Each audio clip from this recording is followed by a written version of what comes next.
Hey, schön schaust du vorbei. Ich bin gerade daran, Ostereier zu basteln. Das ist eine super einfache Bastelidee für Ostern. Und wie es geht, zeige ich dir jetzt nochmals von vorne. Wir brauchen dazu nämlich Toilettenpapier und Wasser. Das ist es eigentlich schon, aus was am Schluss das Osterei besteht. Zum Herstellen brauchen wir noch so diese kleinen Luftballons, diese Wasserballons. Und weil ich die nicht mit dem Mund aufblasen kann, ich schaffe es einfach nicht, habe ich hier eine Pumpe und dann habe ich noch einen Pinsel als Hilfe und eine Unterlage ist auch ganz ratsam, weil wir mit Wasser arbeiten, damit nicht der ganze Tisch nass ist. Das ist schon alles. Wir starten mit dem Toilettenpapier. Davon brauche ich ja so für wirklich ein kleines Ei. Du siehst es hier ja schon, das ist wirklich sehr klein. Ist jetzt nicht wirklich Hühnerei-Größe, ist schon ein bisschen größer, aber ja, recht klein.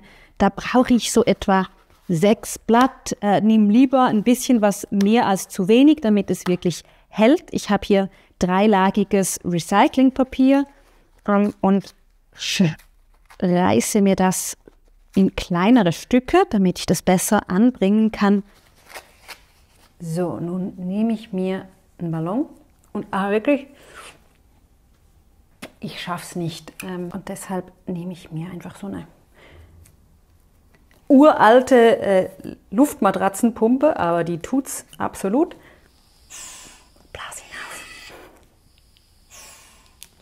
So, ich will die bewusst nicht zu groß, so, aber auch nicht wesentlich kleiner, weil sonst wird der Ballon eher rund.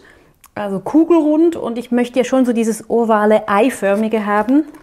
Daher, so ist glaube ich gerade noch gut. Einmal verknoten. So. Und dann kann es schon losgehen. Ich lege mir einfach ein Stück vom Toilettenpapier drauf, besprühe das mit Wasser und nehme den Pinsel und klebe mir das so schön an den Luftballon. Das darf ruhig solche Falten haben, das ist überhaupt kein Problem. Aber wichtig ist einfach, dass es möglichst gut anliegt und gut verstrichen wird. Dann nehme ich ein zweites Stück, gebe das nicht nebendran, sondern ruhig wirklich ein Stück auch versetzt. Das soll ja gut auch dann ineinander verwoben werden und gut zusammenkleben. Du kannst das statt mit dem Pinsel auch einfach so von Hand machen. Aber mit dem Pinsel ja, verbindet es sich meiner Meinung nach ein bisschen besser, sorgt für mehr Festigkeit. Und statt diesem Pumpspray kannst du natürlich auch einfach ein Glas mit Wasser nehmen und da einfach immer ein bisschen Wasser von Hand drauf geben. Mit dem Pumpspray, ja, hast du halt dann nicht zu viel Wasser auf einmal, ist ganz angenehm. Funktioniert so eigentlich für mich am allerbesten. So. Wichtig ist, hier oben haben wir ja den Knoten, den müssen wir aussparen, weil wir müssen am Schluss den Luftballon ja wieder platzen lassen. Aber ich möchte das Loch nicht zu groß haben. Das heißt, ich gehe da wirklich ziemlich nah ran an das Loch oder an den Knoten. So. Und geht also wirklich rundherum mit dem Papier, dass das Loch wirklich möglichst klein ist. Damit ich jede Stelle vom Luftballon bedeckt habe, brauche ich so etwa 2 Blatt vom Toilettenpapier. Und da ich wirklich sicher überall 3 Lagen haben muss, unbedingt, eher ein bisschen mehr, nehme ich dann eben 6 Blatt. Wenn du jetzt ein noch kleineres Ei machst, also mit einem noch kleineren Ballon, dann brauchst du natürlich entsprechend weniger. Oder du kannst auch ein größeres machen, dann brauchst du natürlich mehr. Du kennst das Ganze vielleicht auch vom Kleistern mit Zeitungspapier. Ist im Prinzip das gleiche Prinzip. Das Toilettenpapier ist sicher noch etwas flauschiger, etwas weicher, von daher vielleicht auch angenehmer zum Arbeiten, verbindet sich sehr gut miteinander. Von daher brauchen wir wirklich auch keinen Kleber. Also du kannst das natürlich auch mit Kleister machen oder etwas Bastelkleber noch ins Wasser geben, aber es ist wirklich nicht nötig, wenn du da schön arbeitest und das Ganze gut verstreichst, reicht es wirklich, das Toilettenpapier und Wasser, finde ich schon faszinierend. Und das wird wirklich hart danach.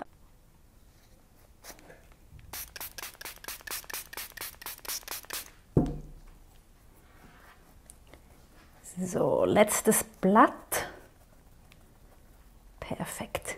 Ein guter Trick, um zu sehen, ob man genug hat, genug Schichten da drüber gemacht hat oder es nicht eine Stelle gibt, wo ja, vielleicht eben noch zu wenig Papier drum ist, ist zu schauen, ob man irgendwo noch den Ballon durchscheinen sieht. Dann wäre es ein Zeichen, dass es noch zu wenig ist. Du siehst zum Beispiel hier deutlich, also der ist gut und hier sieht man ganz viele Stellen noch sehr deutlich, also da ist definitiv noch zu wenig drumherum, da muss ich noch mehr danach drum kleistern.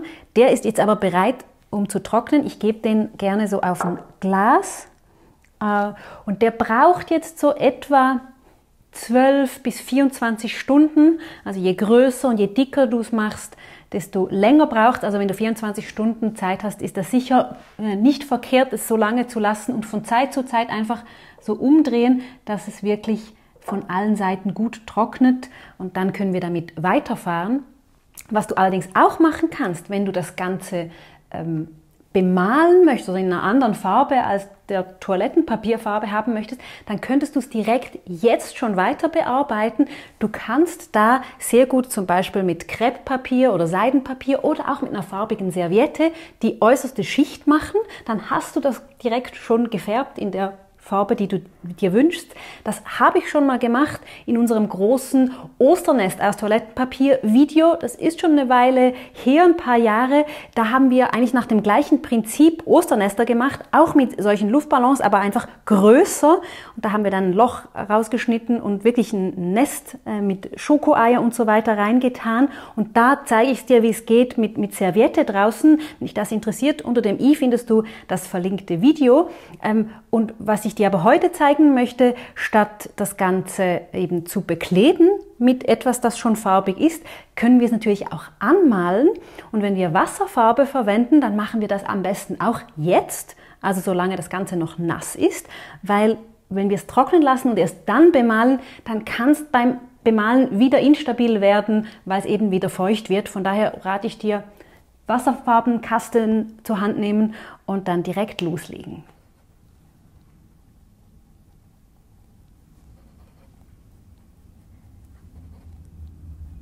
Die Wasserfarbe lässt sich so sehr gut auftragen im feuchten Zustand. Was natürlich schwierig ist, ist, wenn du jetzt da konkrete Zeichnungen machen möchtest oder irgendwelche filigranen Sachen, aber Farbflächen, Farbverläufe, das funktioniert sehr, sehr gut mit dieser Methode. Du siehst, ich male da relativ nass, also ich nehme viel Wasser zum Malen und das geht sehr gut, wenn das Ei noch nass ist, aber es wäre schlecht, wenn wir es schon noch getrocknet hätten, weil durch das Auftragen der nassen Farbe würde natürlich das Ei nochmals feucht werden und damit auch sehr instabil, weil später ja dann der Ballon nicht mehr drin ist. Das heißt, die Gefahr würde bestehen, dass das Ei in sich zusammenfällt. Falls du das Ei also so bemalen würdest, möchte ich dir wirklich raten, das Ganze jetzt zu machen, also vor dem Trocknen lassen.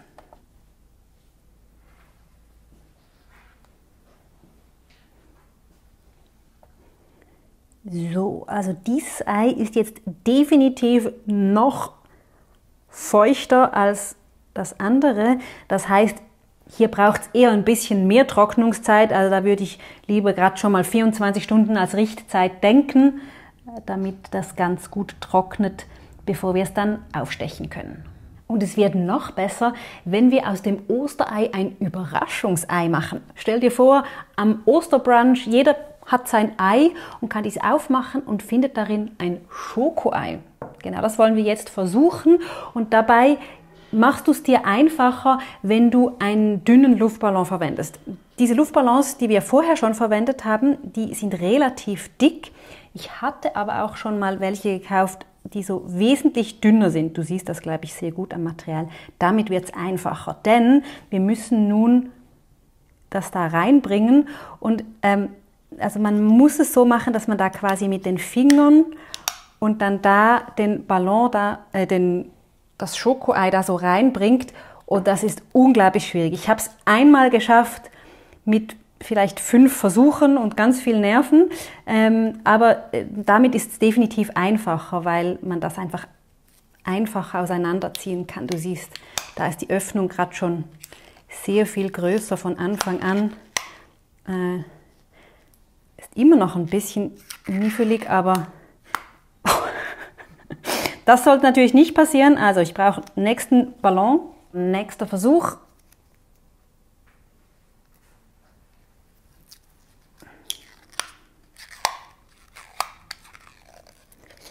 Das lässt sich da gut öffnen. Ein Ei reinschieben und versuchen da schon ziemlich nach unten zu schieben. Ja, perfekt.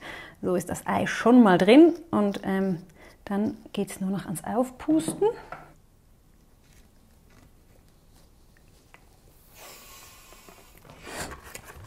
Perfekt.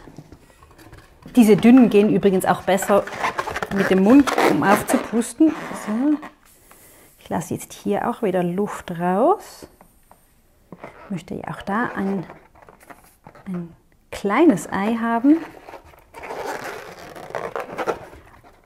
Verknoten und dann genau gleiches Prinzip wie vorhin. Das Ganze bekleistern, trocknen lassen und dann haben wir unser Ü-Ei. So, und auch hier gilt 12 bis 24 Stunden trocknen lassen. 24 Stunden sind vergangen, die Eier sind schön fest geworden. Die beiden haben tatsächlich nur 12 oder sogar noch weniger, vielleicht 10 Stunden gebraucht, um zu trocknen. Dieses Ei habe ich ja noch angemalt mit noch mehr Feuchtigkeit, von daher das hat vielleicht so, ich würde sagen 16 Stunden gebraucht, aber so nach 24 Stunden ist wirklich alles schön trocken. Und jetzt geht es darum, den Ballon zu entfernen. Dazu nehme ich den so, halte ich den mit der einen Hand fest, nehme eine Schere und schneide da so rein. Die Luft ist entwichen und ich kann da tatsächlich einfach den Rest vom Ballon rausnehmen. Und du siehst, das ist schön fest geworden, es bleibt in Form, ist auch wirklich schön fest, hält perfekt, also eigentlich fast wie ein gekauftes Pappei. Wunderbar, das funktioniert bei den anderen genau auch so. Also ich schneide das da auch mal noch auf. Perfekt, super, sehr gut. Jetzt haben wir natürlich noch das kleine Loch da.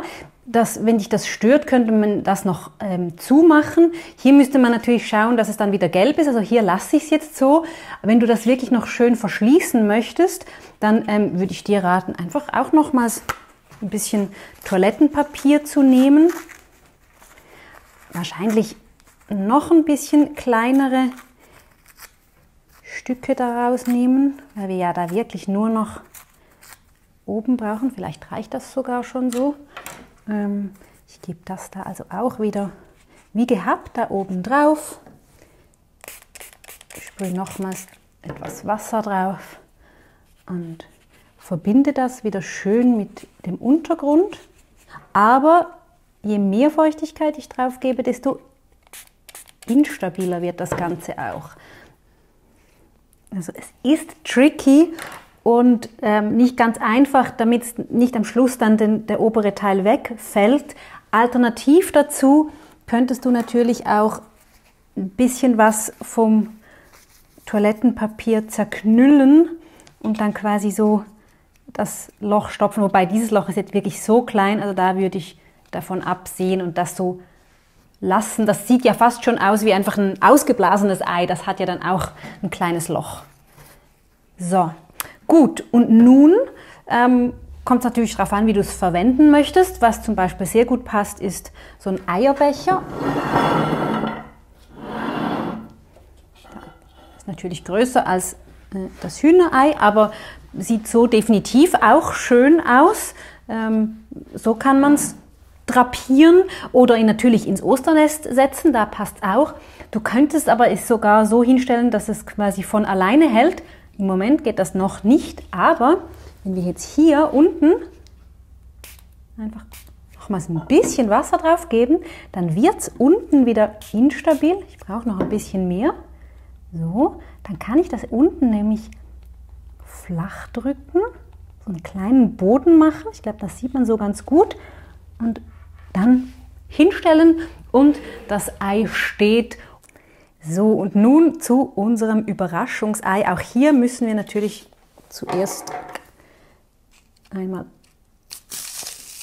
den Ballon öffnen und das ist jetzt nicht ganz einfach, weil da drin ist ja logischerweise noch die Schokolade verfangen. Ja, das könnte jetzt wahrscheinlich schwierig sein. Wie kriegen wir das raus ohne die Schokolade? Gar nicht. Ja, nun, der oder die das Ei bekommt, wird darin nicht nur Schokolade finden, sondern auch noch etwas vom Ballon, etwas Plastik. Hier übrigens wäre das Loch ein bisschen größer, also hier könnte ich jetzt durchaus so ein bisschen, das ist fast schon zu viel, also es braucht wirklich nur wenig, quasi so ein Pfropfen basteln. So, sieht doch perfekt aus. Ha, sehr gut. Und mein Vorschlag wäre, als Überraschung für Ostern, jeder bekommt so ein Überraschungsei auf den Tisch und dann darf jeder selber entscheiden, was er sie damit macht. Und es gibt etwas, was so gleich ein Vor- und auch ein Nachteil ist an dem Ganzen. Dieses Ei überlebt Ostern definitiv nicht. Vorteil, du musst danach nichts irgendwie verstauen, fürs nächste Jahr aufbewahren. Nachteil, du hast nichts zum Aufbewahren, das heißt, du musst es nächstes Jahr neu basteln. Aber es ist ja richtig schnell gemacht, wie du jetzt gesehen hast. Und nun, ja, kreative Ideen sind gefragt, wie man das denn öffnet. Könnte da sicher ein Messer oder was nehmen, aber klasse, so ein richtiges Überraschungsei. Ich schlage vor, einfach von oben so zu reißen. Ja, das geht gut. So kann man sich eine Öffnung reißen, so groß wie man halt möchte. Tada. Und drinnen ist das, Überraschung, ein Ei, schön eingepackt noch. Das habe ich mir nicht überlegt, dass das natürlich da nicht raus kann, aber ich finde es klasse, eine wundervolle Osteridee, leckere Schokolade für alle. Ja, ich glaube, das ist wirklich ein Osterei, das du ganz einfach selber basteln kannst. Du brauchst wenige Materialien, es ist schnell gemacht und ja, macht auch noch Spaß beim Basteln und bestimmt auch beim Verschenken. Ich wünsche jedenfalls viel Spaß dabei, das Ganze umzusetzen. Weitere Ideen von uns für Ostern findest du in dieser Playlist und teile uns in den Kommentaren unbedingt mit, was du bastelst zu Ostern. Und wenn du möchtest, kannst du ganz neu sogar im Community-Tab auf unserem Kanal ein Foto davon hochposten. Dann kann die ganze Lifehackerin-Community Teil daran haben und dir vielleicht ein Feedback darauf geben. Danke fürs Zuschauen. Wir sehen uns beim nächsten Video. Bis dann. Tschüss.